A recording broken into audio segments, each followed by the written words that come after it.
The website is indianlandactioncouncil.org, and you can find any resources related to tonight's call in the Our Initiatives section if you click on the Back to School picture. Tonight's guests are featured because they're among the most knowledgeable officials when it comes to your children's education. But they're one piece of an equation that is very complex and includes administration, staff, DHEC, and other state resources. They do not control every decision, and this environment changes quickly and often. I want to make sure that everyone gives them the respect that is deserved from dedicating so much time and energy to getting the school into a position where your children can be adequately educated. We gathered all the questions that were asked by the people who responded and tried to get answers to everything. Unfortunately, many decisions were made by people who were unable to attend the call tonight. Luckily, the principal of Indian Land Middle School, Chris Thorpe, recorded several Facebook Live videos regarding common questions, many of which are similar to the ones that you asked, and it shows a walkthrough of the middle school, which is a best impression of what the other schools look like. Each principal will be sending information to the parents about your specific school's plans. I'm posting that video to ILAC's Facebook page and website. There are transcription notes and timestamps if you want to skip around after tonight's meeting. So without further ado, I'd like to turn the floor over to my friend Melvin Strobel to help brief us on how school governance works in South Carolina. Thank you, Evan. First, I would be remiss if I didn't say to everyone, hello. It is good to see the many faces of individuals that I haven't had a chance to speak to in this environment. Also, I wanted to let you know that it is indeed an honor for me to represent each of you. And it doesn't matter whether you're in District 1, District 7, but to represent the Panhandle and Lancaster County as a whole on the school district board. One of the things that Ken and I wanted to do before we jump into answering questions is to make sure everyone has an understanding of how Lancaster County School Board and essentially all school boards in South Carolina work. There are 82 school districts in South Carolina, of which Lancaster is one. And we have 7 members on our school board, and each of us have equal voting power. However, the legislature has dictated exactly what school boards are to do. And you can find that in the state statute, South Carolina SC 59, 1980. It is very specific on the guidelines for school boards. And so we primarily have responsibility for legislative and lawmaking. Or policy making, I should say, across the school district. Also, we have the responsibility for hiring the school superintendent for our district. We review and hear grievances as a quasi-judicial board, and we also approve and review the school funding. Those are key areas of duties and responsibilities that we have as a school board. The thing that I like to remind folks of is, well, while I certainly work with my bride, Desiree, to provide groceries to the house, I dare not tell her how to bake the cake. I may go buy the ingredients. I may have say so in the amount of monies that are spent for the ingredients, but she bakes the cake. And that's the same thing with our school superintendent. Our school superintendent is hired by the school board to administrate and manage Lancaster County School District. If we are unsatisfied with his performance, we will hire a new school superintendent as a board. So as Ken and I go through tonight's questions, I want you to understand that we're not able to get into any specifics because we've left those specific details to the local school administrators, which are your principals. If you are having problems. I thought he was late. I read every email and I was like, oh, he doesn't have to start until Monday. Apparently not. You too. Get this muted. Evan, I thought that was a question, but if you're having communication problems, getting information back from the principals or even from the district, please let Ken and I know. We'll help facilitate that and get the right answers or get answers for you. So from a governance standpoint, Ken and I just wants to be certain that everyone understands that we are not into the day-in-day responsibilities of the school district, and that we work closely with the other board members and the superintendent to make sure that we have policies and procedures in place that are in line with what the state legislature is requiring, as well as our state superintendent of schools, Molly Spearman. So, Ken?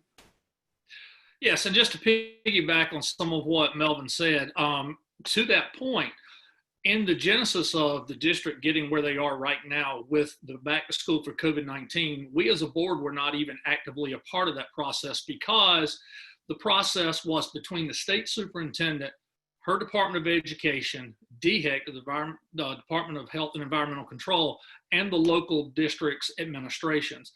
To that point, I even heard Molly Spearman herself say that there was really no cause for any board to even be voting on this because she was going to be the ultimate decider on it. I want to give you a little bit of a background of how we got where we are going back in March. Now, I know everyone's aware that when school was called off in March, everyone went into crisis mode. There were a lot of things that went on that were reactionary coming from the State Department. A lot of it's were things we weren't necessarily happy with, but we were in survival mode in terms of the packets, the way those packets were graded, all of those types of things. A lot of that's going to change, but we'll get into that later. In April and late May, Ms. Spearman put together what she called a task force called Accelerate Ed, ED for Education. And she brought together school leaders from around the state, superintendents, a couple of school board chair people, members of the community teachers, and they were charged with meeting with DHEC and working for well over a month to develop guidelines and mandates to send back to the 80+ school districts. And somewhere in June, I think it may have been around mid-June, each district got 200+ pages from that task force that said, here are our recommendations based on what the health professionals are telling us you should be doing in your school when you start back in August or September. And you've got to go through and you've got to check off all of these to make sure that everything on these mandates are met by your plan. And then once you do that, you send it back to the State Department and we'll approve it. Now, I do realize that there was some confusion created roughly 3, maybe 4 weeks ago now. I don't recall exactly when the governor came out and said he would like to see schools start and come back in relatively as they were before March 13th, to come back in at 5 days a week.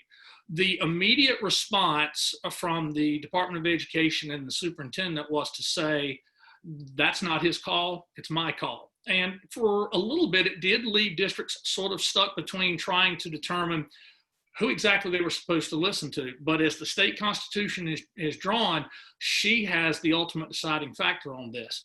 And there were some levers that the governor could have pulled to force her hand, but he chose not to do so. So that's why, even though he said he would like to see 5 days, districts instead largely did what state superintendent's plans were from the get-go. And that's kind of where we are now. And that's why maybe some of the questions that you asked tonight are going to be questions that perhaps Melvin and myself as board members may not know. And that's because the school board has not been a part of the day-to-day operations of building this plan.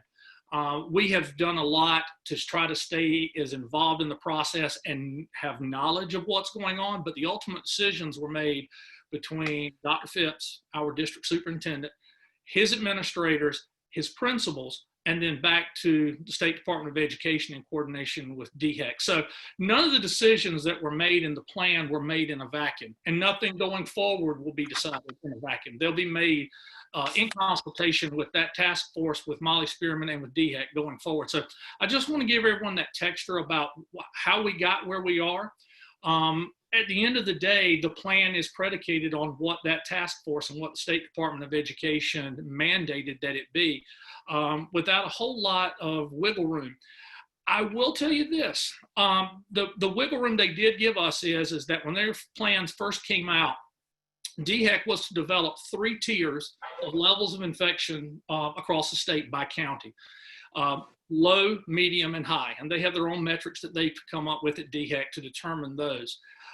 Initially, the task force in June were saying that if you were in high, you should start back virtual, and then you could slide back to some type of a hybrid model once you got into the medium, and then when you got low, you could pull back even more.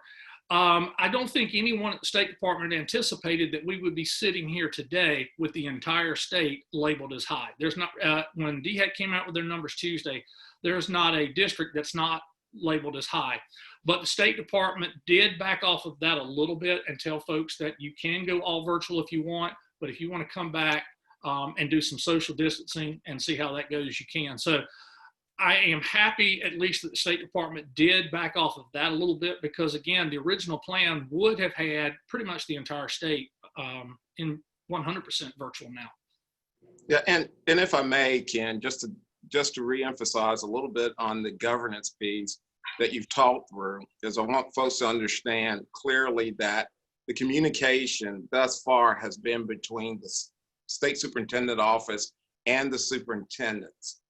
When we were notified, for example, in March, that the school had to close, that call went directly to the superintendent's office, and the superintendent was asked to implement closure procedures. The board was notified second to that notification. So back to what you were communicating to folks is that the way South Carolina operates, the school boards are being informed of information second to the superintendents. And from the superintendent largely. And from the superintendent, right? Right, correct.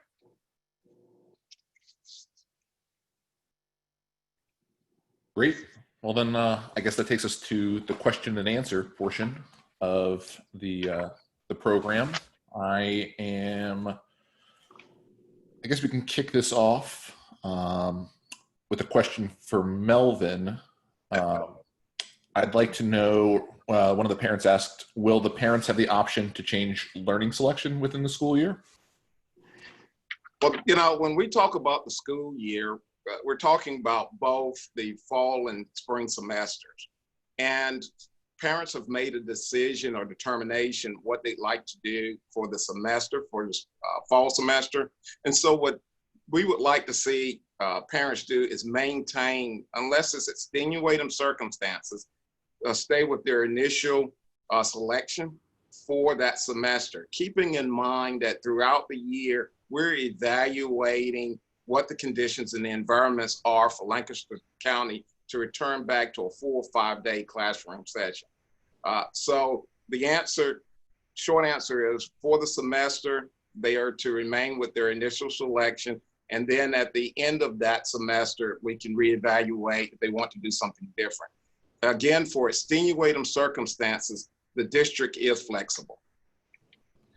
And to piggyback a little bit on what Melvin was saying there as well, is, and part of the reason for that is that so much of the plan has now been put into place based on social distancing. And so if students are jumping back and forth consistently, it messes up the numbers in the classrooms. And so much of the work has been done on, they literally have measured classrooms, figured out what the average square foot is, then figured out how to social distance and how many seats can go into a classroom based on that. So that's the why there as much as possible. But as Melvin said, if you've got extenuating circumstances, I would suggest you start with your principal and go from there.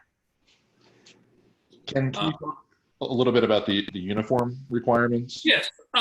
So I know that at least in Indian land, all indications that I've heard from both the middle school and from Harrisburg. Now, I've not talked with Ms. Deason nor Mr. Puckett, but everything I've gotten is the indication is that it's going to be tantamount to what parents now know as Friday dress down day.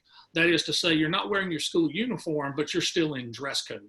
So that's, and I think it's important for parents to understand that that expectation also applies to students who are going to be virtual. And I think that the reason for that is because they want students to get into the habit of getting up and getting dressed for school so that if and when we can get back and get everyone back in the building, they've already developed good, healthy habits. But school uniform policies are going to be relaxed. School dress codes will not. Yeah, and Evan, one of the things that I just want to remind parents of with high school level students, that the relaxing in dress code doesn't mean that they can still wear what they want to wear. Right. Those codes and standards will still be in place. Right. What about a popular question is about mask usage and the specifics that go along with it? Is there a district-wide policy, or is it up to each principal? How does that work? Well, I'll tell you, it came from DHEC, and there was a little confusion because we had a mask policy in place that in essence was going to be that you had to wear a mask any place where you could not socially distance, which would be transitioning from class to class or into a class or from one part of the building to another. That mask recommendation and requirement can be relaxed a bit once a student gets at their desk, because their desks are 6 feet apart. As long as they're able to be social distance, they can remove the mask a bit. There was a little confusion because a couple of weeks ago, the State Department put a mask requirement out there, and people weren't exactly sure if she were trying to say, she being Molly Spearman, if she was trying to say that those masks had to be worn 100% of the time. But I can tell you that the district's been in communication with DHEC, and DHEC has told them that the policy we already had in place, they will be wearing them on buses because we can't really social distance on buses. But the policy is, for the most part, where you cannot socially distance, you're expected to be wearing one, and not when you're perhaps at a desk. Right, and Evan, one of the things I'd like to remind the parents of that, again, a lot of information is on the Lancaster County School District website, and what you see me holding up is the recent guidelines from the Department of Education. And this was issued as of August 3rd regarding face coverings. And so there's a wealth of information, a 2-page, maybe 2.5 pages of information for parents to look at regarding the requirement for face mask or face coverings. Perfect. Melvin, if you can continue about kind of food service and how that's going to work district-wide. Oh yeah, one of the things that I've for folks who've attended the school board meetings, they know that's been one of my questions, is to ask, has there been or will there be any interruption to our meals? And the answer is no. Students will continue to get their nutrition from Lancaster County School District cafeterias. What the changes will be is they're going to change the schedule so that they can continue to maintain social distancing. Also, they're looking at the foods being more where they are bagged or boxed lunches. You'll see more of that now so that they can reduce the contact with students. But students will no longer be able to serve themselves like they did in some of the schools. All foods now will be handed or distributed by the cafeteria workers. And there'll be social distancing in any cafeterias that are used as well. I think if anyone saw Mr. Thorpe's Facebook Live, you could see how they had already marked seats. And that's going to differ a little bit from school to school throughout the entire county, because some cafeterias are bigger than others, some are smaller than others, some populations will not lend themselves as well. So those things will have to be something that will be tweaked a little bit by principals as they go along. But food services, yeah, that's going to continue to roll along. I think that's one of the things that everyone has realized, that so many things, the services that schools provide other than just education that we always have taken for granted, we've realized just how important they were since March 13. Fair enough. What about, Melvin, if you could speak to the school hours, have they changed at all for the different schools as a district, individually? Yes, the school hours have changed basically based on transportation needs. As many folks know, we're having to cut back on our buses. A bus may carry up to 77 students. We can only now carry up to 50% of those students. So we have now moved the start schedules for each of our schools to accommodate those bus schedules as well. And if you go to Brian Vaughn's website or his Facebook page, or even to the Lancaster County School website, we have listed the start times for each school in that area. And I was looking to see, because I did print off before this meeting, the start times specific for Indian Land. And so Indian Land elementary schools will operate from 7:50 a.m. to 2:20. The middle school will operate from 8:40 to 3:40 p.m. and the high school from 9:30 to 4:30 p.m. And again, that information is available on the district website. Great. And I'll put a if link I could there. add something to that real quick, Evan. This is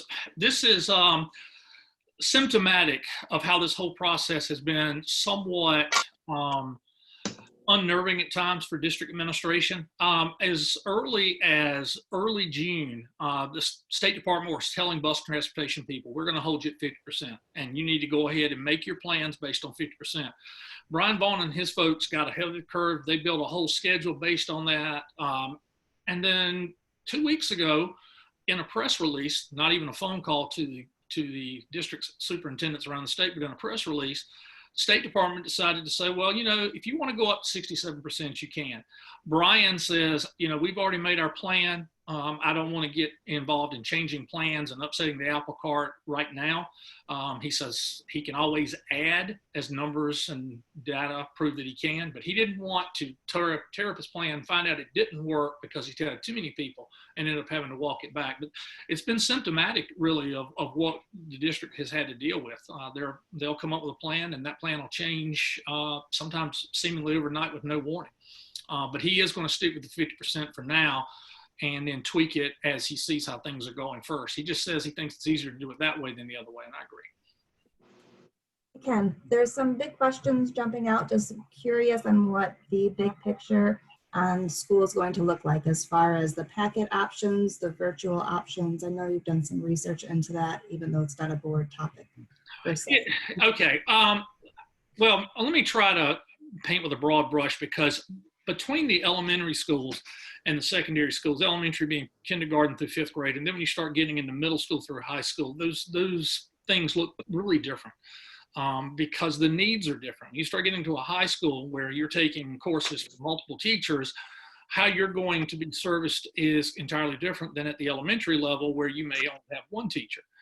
I will say one thing about the packets. The packets will not be packets, okay? I want to be really clear. I think that there's, and I had a long conversation with the elementary principal today, and she kept reassuring me. She said, kindergarten and 1st graders, there's still going to be virtual learning that goes on with those folks. It's just that they don't have Chromebooks. And she says it's going to be bring your own device. And she says, and places and parents and families that have issues with devices, their school will try to work with them and try to get them some devices.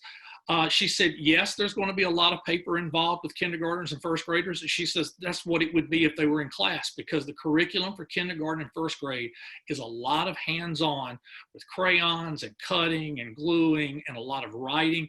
So it's not going to be like March, where they're sent home with these mounds of packets and papers and said, you're just going to spend 2 weeks doing this and we'll see you in 2 weeks. It's not going to be like that at all. Now, they're going to be on those off days of those ABs. There are going to be assignments that are done, but for those who attended college, I sort of equate it to when you used to have Tuesday, Thursday classes, and you had Monday, Wednesday, Friday classes, and you had assignment you may have been given on Tuesday, and you knew it was going to be due on Thursday, so you had to spend a good bit of time on Wednesday working on it, for example. So there is going to be lessons, or are going to be lessons that go on, and projects that will have to be completed, and reinforcement assignments that'll take place when the kids are not in front of a teacher. But it's going to look nothing like the paper packets that we all dealt with in the spring. As I alluded to earlier, the spring, guys, was just about staying afloat and figuring it all out, because we really didn't know, we as a state, we as a country didn't know, is this going to be a week? Is this going to be 2 weeks? Is this going to be a month? It was really just about survival at that point. And to that point, something that's surprising, I was pleasantly surprised to see today, is that the AP scores have come back from the spring, and the AP scores for this spring were actually higher than the spring before. So I found that to be a pleasant surprise. I think it shows that our young people can reach up and meet a challenge when they have to. And if I may just very quickly, Evan, in addition to what Ken has explained, I want parents to really understand that what we experienced in early March through the end of the school year was everyone, every school district in South Carolina being caught flat-footed. Mm-hmm. And so, as Ken indicated, and his response is, the packets and the way we did grading is going to be very different for the fall. And so you will find those who are doing AB schedule and or the virtual learning, that there's going to be some requirements for them and that it will be demanding. Mm-hmm. So, previously where students may not have provided as much effort in the past, that will not be the case this coming fall. And this state superintendent office as well has indicated that we will be grading differently. Keep in mind that the way we graded in the spring were guidelines sent down from the state. The guidelines now is that we will have a rigorous program and we will be evaluating where our kids are. So we'll know a little bit more how we are working through this particular environment, both the A schedule and the virtual learning from some real test scores. And it won't be as much as people guessing at the end of this semester. Real quick, I just want to add one thing to this whole conversation. I would really ask parents, and I've said the same things to teachers, I would really ask parents to have patience with teachers as we work through this process. I think even our most veteran teachers with 2 and sometimes 3 decades of experience, this is going to be new for them. They're going to have experience from which they can pull to make things better. But this has involved deconstructing education as we've known it and reconstructing it in the model of working within a pandemic. And there probably are going to be some missteps as we go along. There are going to be times when a teacher does something on Monday and says, that doesn't work, I got to try it differently on Tuesday. So please understand that there's going to have to be some patience as we work through this. It will get better and it's going to involve tweaking, but there's an old adage in education that we always talk about: monitor and adjust. And that's the mantra, always monitor and adjust. I think you're going to see a lot of that. And I think as we progress, things are going to get better and better. But I would just ask people to give patience and grace as we work through it. And constructive criticism. If you think something's not working on your end, have constructive criticism about, hey, maybe this doesn't work, but maybe this would work. So I think we're all going to have a lot of patience, a lot of grace with each other as we work through the next month to 6 weeks. Right, and one of the things Ken is alluding to is for us to find best practices within our district. We certainly are looking to get feedback from our parents. Yeah. To you guys specifically, or to the parents, or to the administration, what's the best avenue for getting feedback to people? Back to the school principals. Mm-hmm. It will get back to us, but the school principals in the district office will be collecting that feedback and using that to share across the district. Great. Ken, can you talk about an area of common concern? The internet speeds are lagging in a lot of the more rural areas of the area of the county, particularly as close as Van Wyck. Right. What is the school doing to help those students out? Well, I'll say that, there's a lot of talk about hotspots and such. This is one of these things that isn't necessarily that should fall under the purview of the school district, but the school district has got to pick up the pieces and do the best they can under the circumstances. The superintendent indicated to me that he believes that with the numbers that have signed up for virtual as they currently are, they would be okay and have enough hotspots. Now, he says if something were to really become drastic and we had to go all virtual for a week or two, then it's possible some of those numbers would change and it might be a little more problematic. I've told a lot of people that I've talked to that I think one of the things we've found out about internet, and I say we as a collective public, not just those in education, is that We've always, I think, looked at internet service as being sort of like Cablevision. It was sort of not necessarily considered the necessity that we considered power and water to be. I think one of the things that we've learned from this is I think we need to probably move internet access over to the necessities of power and water. And I think that the companies, and perhaps with some governmental nudging from both the state and the federal level, are going to have to start addressing this, because this is going to be a problem and that we're going to need to handle as quickly as possible. Even with hotspots, occasionally you're going to have dead zones, just like you have dead zones with cell phones. And so it's going to be an ever-moving target with the district, putting out hotspots, determining where they work, where they don't work, and then monitoring and adjusting from there. I've even heard of districts that have actually done things like going in with rolling buses with hotspots where an entire neighborhood could get a hold of it, that way if they started running low. So, but the short answer to the question is at least at this point, there appear to be enough hotspots. Just have to hope that they work in all of the spots in the county where they work. There's some parts of the county that are very rural where we may have some difficulty with those hotspots. All right. And if I may, Evan, want to remind parents that if you have internet concerns, please let the school district know so that we can work with you to ensure that your child have access to the internet. Right. And I would like to encourage all the parents and folks who are attending this call that if you are concerned about internet access, please reach out to your county and state representatives to let them know that that should be a priority for them as they are working through funding for each of the areas. Ken, do you know of any visual representations that exist that show kind of the average student day or some sort of resource? I think the closest that I've seen that I think is a good indication. Again, as I said earlier, all of our schools are different. All of their needs are different. Some of our buildings in the lower part of the county are older schools, and so those classrooms are going to look different. They're going to look smaller. But I know that Mr. Thorpe's Facebook Live that he's got on the Indian Land Middle School Facebook page, he actually did 3 of those yesterday, where he actually walked through the building and showed what a classroom would look like. He went in and showed what the hallways would look like. He went in and showed what the lunchroom would look like. So I would tell folks to go and look at the Indian Land Middle School Facebook page from yesterday and sort of watch one of those 3 that he did yesterday, because I think those are a good indication of what they're going to look like. The biggest thing I think people are going to notice is the amount of social distancing that they attempt to make in a classroom. And that, this is where we have the perfect storm, if you will, of growth in Indian Land butting up against a situation where we need as few people in the building as possible.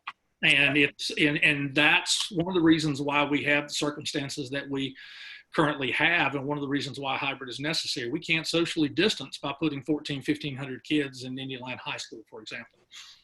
But I think the video is good. Right, and one of the things I'd like to remind folks of that we're trying to manage as a school district is the 3 C's regarding COVID-19. And those 3 C's are confinement. So we've got kids in a closed space classroom. And of course, the other one is crowds. How do we manage or limit the crowds that are going through our schools? And if anyone has been in the middle school or the high school during normal times and have watched a class bell schedule change, the halls are very crowded. And the last 3C, of course, is contact. How do we make sure that we're limiting contact? And we'll talk a little bit more about that, because I'm certain we're going to get an answer or question regarding what happens if a student or teacher is tested positive. Yeah, we'll definitely get there, but let's work up to it. Ken, were teachers able to choose to work virtually, or did the district compel them to do this hybrid model? As much as possible, that was really kind of left up to the principals, because the principals know their teachers. They know their teachers' strengths. They know their teachers' weaknesses. The short answer to the question of were teachers able to select one way or another, the answer is maybe to some extent. One of the things the district had to do was once they found out how many were going to be virtual, then they had to determine how many virtual teachers they needed. Let's take an Indian Elementary as an example. They would have to see how many fourth graders that signed up for virtual, and how many of their how many teachers within their fourth grade team needed to be on hybrid, and how many needed to be on virtual. So it's conceivable you could have more teachers who would request virtual than you actually needed, or vice versa. Also, I think it's incumbent for a teacher to be able to marry up the perfect person with virtual, because virtual is, it's going to be different for our teachers. As one who spent 25 years in the classroom, I like to say that in some respects, teaching is a little bit like a performance art. You have to feed off that energy in the classroom, and virtual is going to be different. And so those teachers, it's going to have to take a talented teacher to do it. So as much as principals could, they tried to take into consideration, because I know that teachers in many cases have health concerns, they have family health concerns, but it wasn't entirely possible in every situation to give it to everyone who wanted it. And in some cases, folks had to be compelled because the numbers were such that they needed more than perhaps the school had initially had decided to do. One thing I want to make sure that people understand is that the virtual teachers are still going to be going into the building. They're going to be going in and they're going to be sitting in their assigned classroom or a designated area that the school has for them, and that's the environment from which they'll be teaching.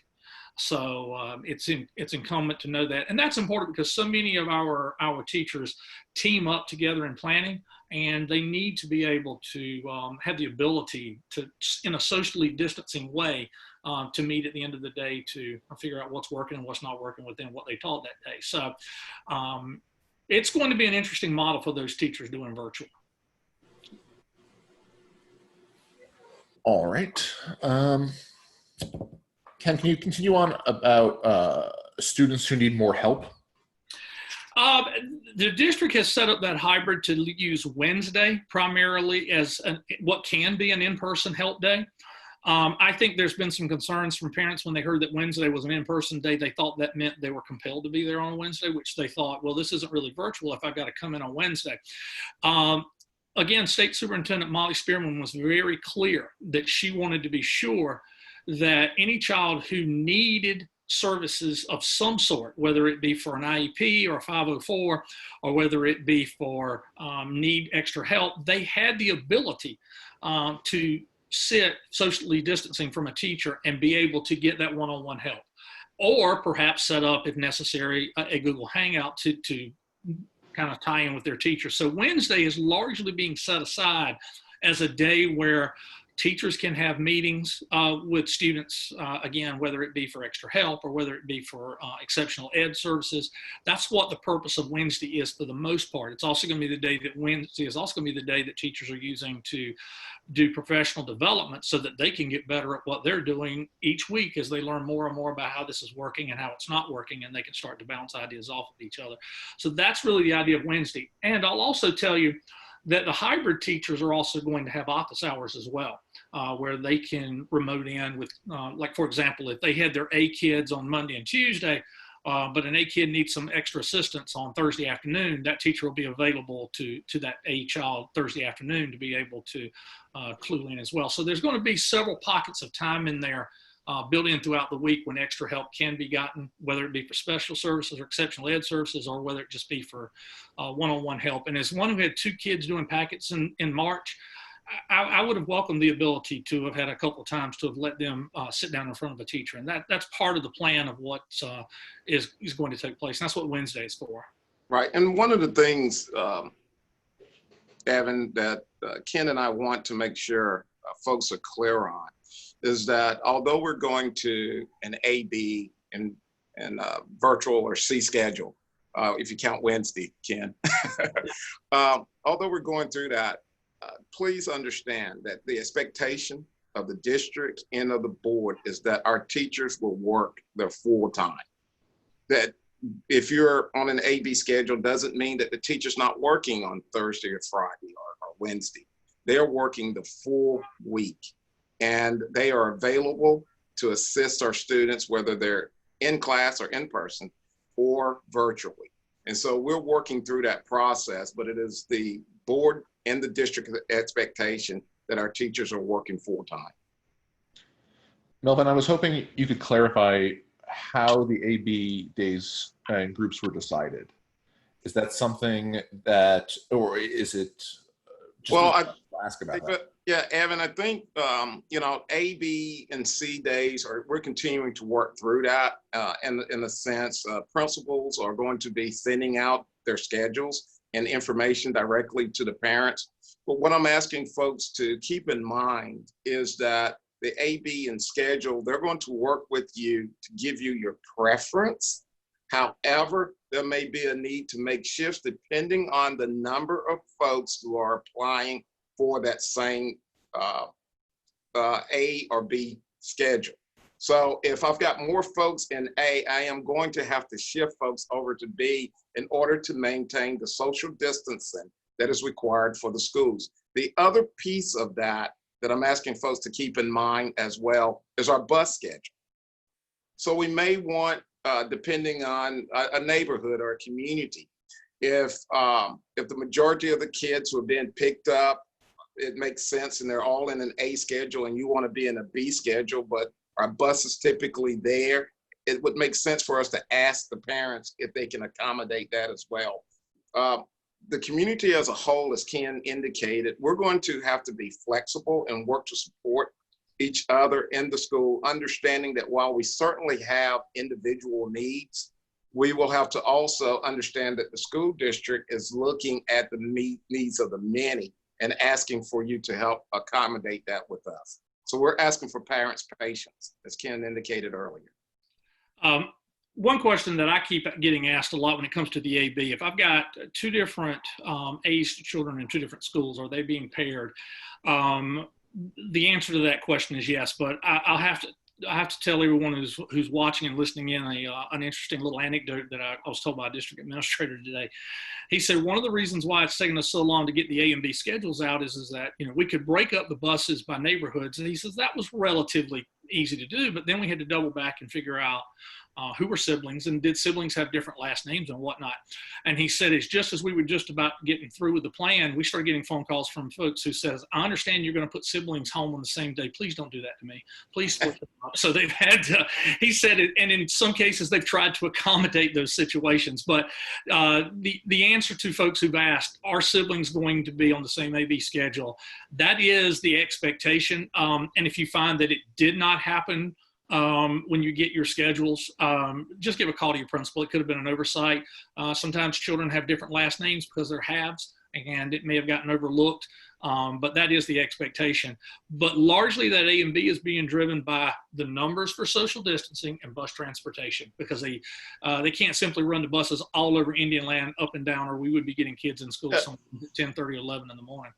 All right, and Ken, thank you for bringing that up. I want folks to remember that while we still don't have the same level of congestion we had on Indian Land roads pre-COVID, we still are experiencing congestion on 521. And so Brian Vaughn and his staff are working to try and accommodate those scenarios. And also that will be changing, because as more people go back to work, more vehicles get on the road, we will be shifting that school schedule again. So we're again asking for folks' patience as we work through those type of different scenarios. Ken, are you familiar with the Career Center and any kind of virtual offerings that they might have, or sports or any of the other extracurriculars? Well, let's talk about the Career Center first. Obviously, as you can imagine, there are some careers that are offered at our Career Center in Lancaster that just aren't going to lend themselves to virtual. It's hard to virtually weld. However, there are some things that will. I talked with the director there recently and asked him, and he said that they were working through trying to figure out making as many virtual programs within the Career Center as they possibly could.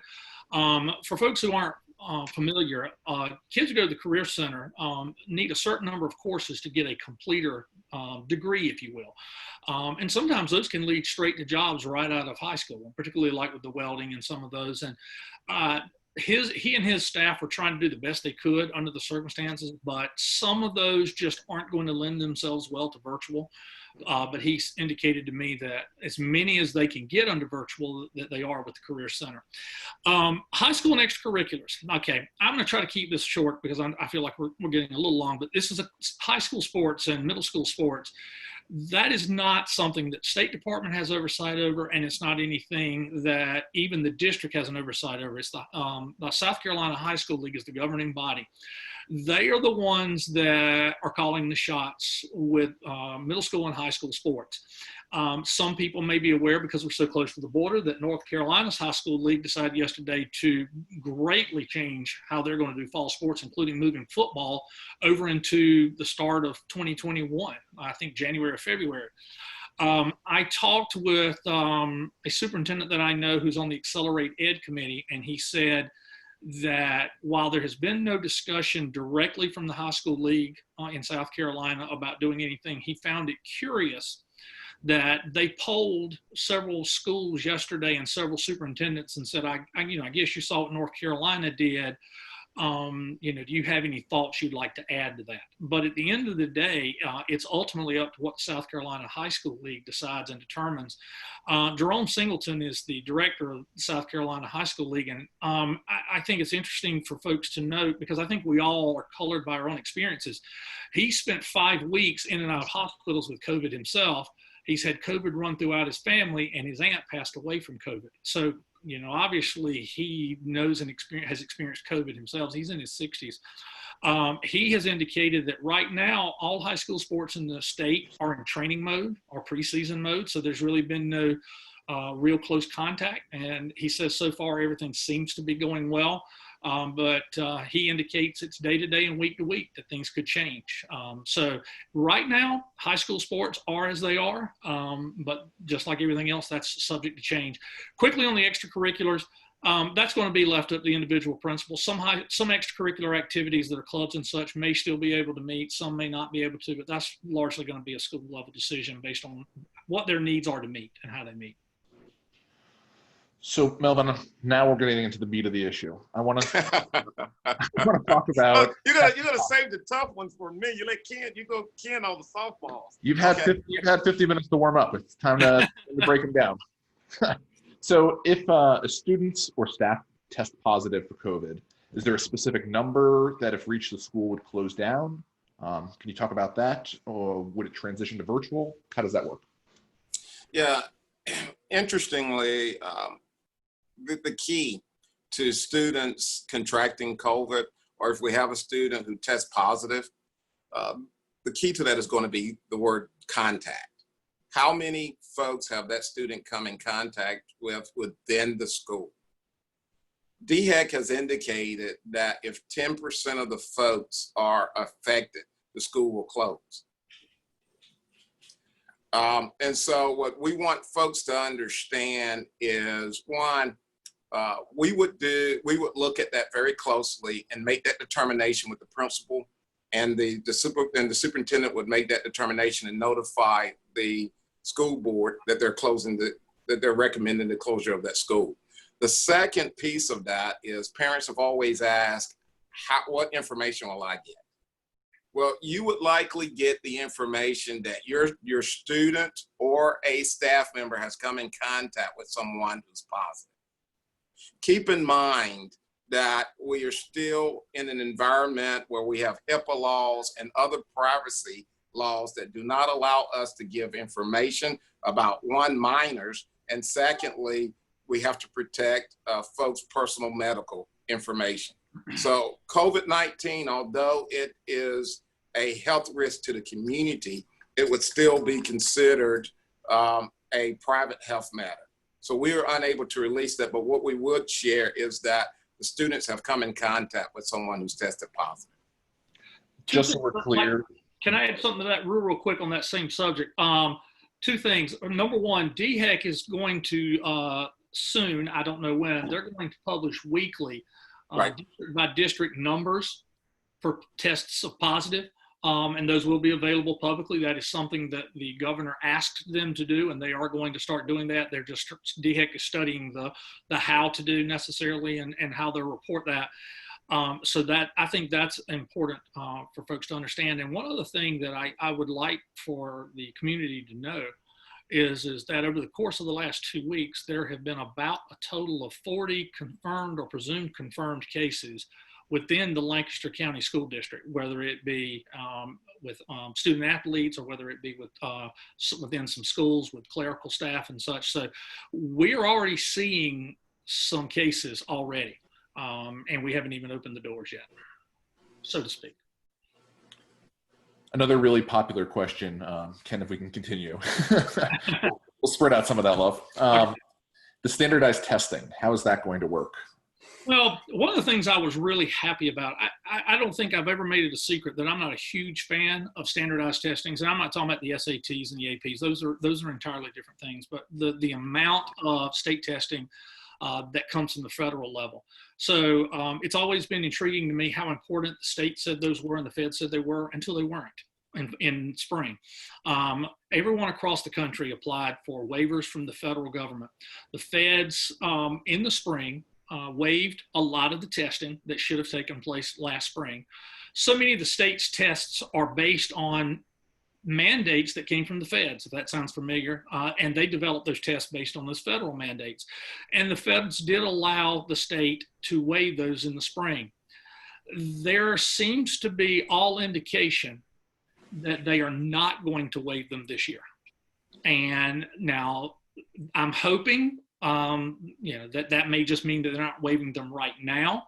But as of right now, there doesn't seem to be much indication that they're going to waive them. Now, things like AP and SAT and ACT, those are private testing. Those are things that are run by private companies. Those companies largely make their own decisions. I know that there were some SATs that have already been canceled by the SAT folks. Now, MAP testing, which is done at the local level, which, by the way, I tend to, as an educator, I like MAP testing because it's one of those few tests that I think drives instruction for the individual. And it allows teachers to see the strengths and weaknesses immediately, and then they can chart the growth. MAP testing will be something that schools will still be using, and it will be something that will get used very early so teachers can measure and assess where kids are from having been out for so long and know where to chart their growth and look at where their strengths and weaknesses are. But at this point, it does look like the feds and therefore the state are not going to be waiving a lot of the tests that go forward over into the spring. It's a long ways between now and May and April, though. All right. Great. I would like to follow up with Melvin to know about best safety practices that the school is going to employ so that we can get back to 5-day-a-week in-person classes. How is that going to happen? I'm sorry. What was the question again, Evan? Sure, of course. How are we going to get back to 5-day-a-week in-person classes? Okay, sure. You know, that's an interesting question for everyone, and we don't have one answer. What we're going to be watching, of course, and what the state superintendent office is watching are the trends. As we begin to see those COVID-19 trends begin to go on a decline, and again, we're talking trends. We're not talking one day we've got a decrease or a week we've got a decrease. There's got to be a consistent decrease in the COVID positive trends in our district, and then we'll be able to start looking at a 5-day or 4-day, 5-day return back to school.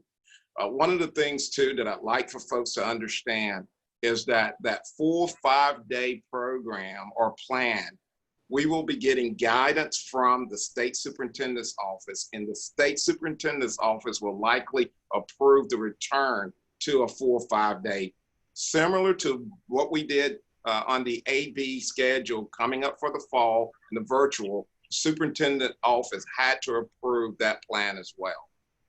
So I want really a lot of our community residents and those who are listening to understand that the way our school is operating and what they're seeing our schools respond to is really state mandates that are coming from the state superintendent's office that is also being influenced by our governor's office, of course. So we're working through those things to try and implement and establish. the local school boards have the responsibility to keep your children safe. And so if you listen to what they're telling you, they will say we want schools back open, but we're not going to tell the school boards how to do it, because we are placing the safety of those students into the school board's hands. And that's what we're having to do as a school board, is not only keep our students safe, but we're also concerned about our staff and our teachers, and making sure that not only are they safe in our school buildings, but when they leave, that they return home and that their families are safe as well. Ken? Yeah, if I could add to that just a couple of points. I can assure you without any hesitation that there is no one from the district office down to principals, down to teachers, school board members, who don't want to get back to 5 days as fast as possible. I will tell you that I've been in this field for about 36 years now. This is hard. It's hard for parents. It's hard for the kids. It's hard for the teachers. 5 days of a week, which we all thought were mundane, look pretty luxurious right now. And we would all take it gladly.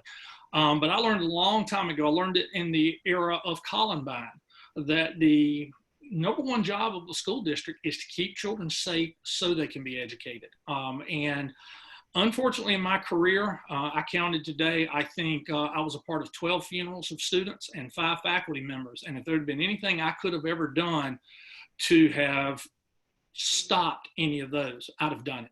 And that's kind of where I am right now. I just cannot, with a good conscience, throw caution to the wind with the notion that we don't know what we don't know yet. But I want to get back to 5 days as quickly as possible. You know, we removed kids from the data stream pretty fast. We took them out of the data stream. We took them out of schools. Right. I've used the analogy to a lot of people that it's a lot like learning how to swim. You know, we're going to toe dip into the shallow end and hope we can get to the deep end pretty quickly. But I don't want to throw kids into the deep end and then find out they can't swim.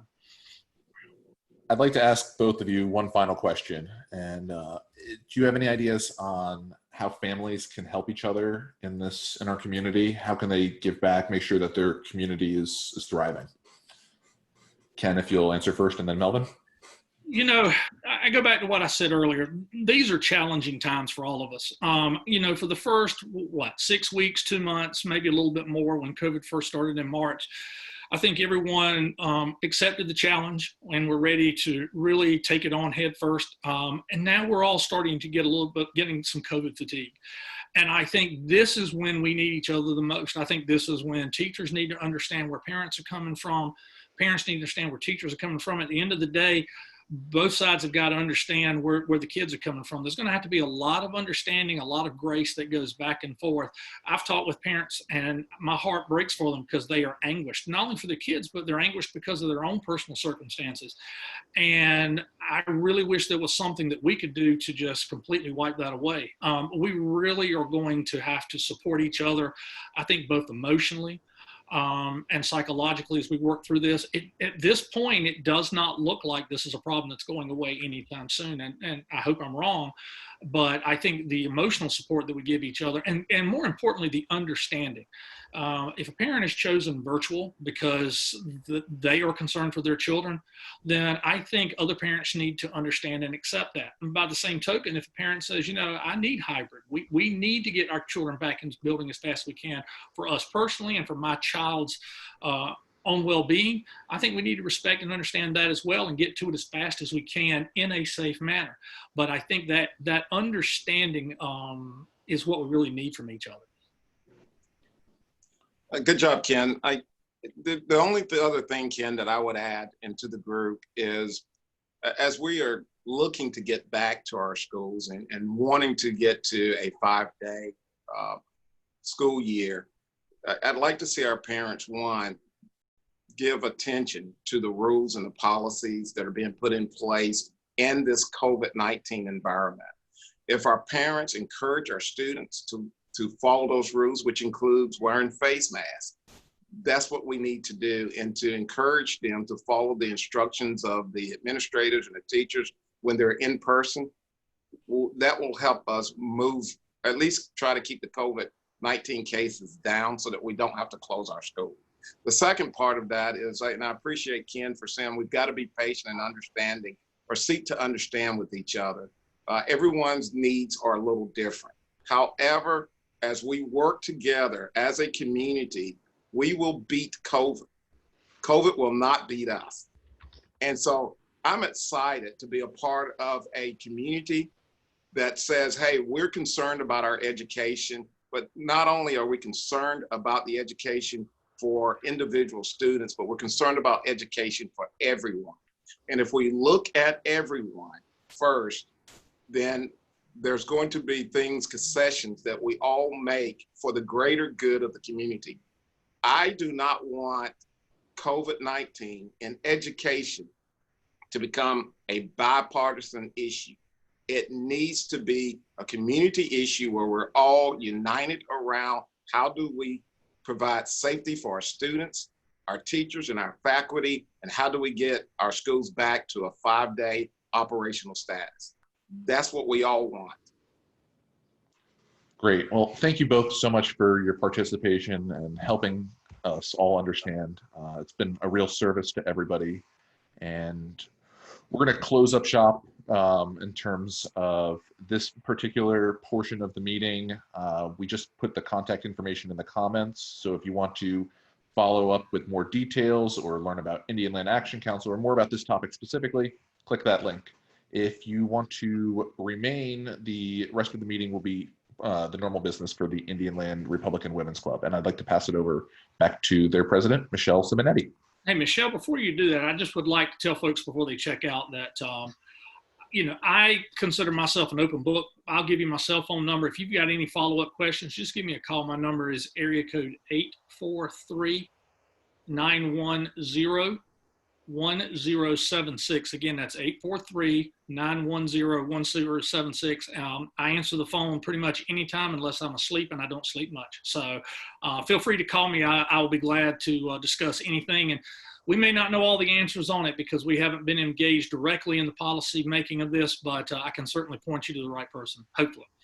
Yes, and similarly, I think you're going to post our contact information, Michelle and Evans, but just to follow suit with Ken, my cell phone number is 803-331-1990. Again, that's 803-331-1990. And I can tell you that just looking at the number of folks who are on the call and seeing their names, probably 60% of folks attending this call already have my number. Popular guy.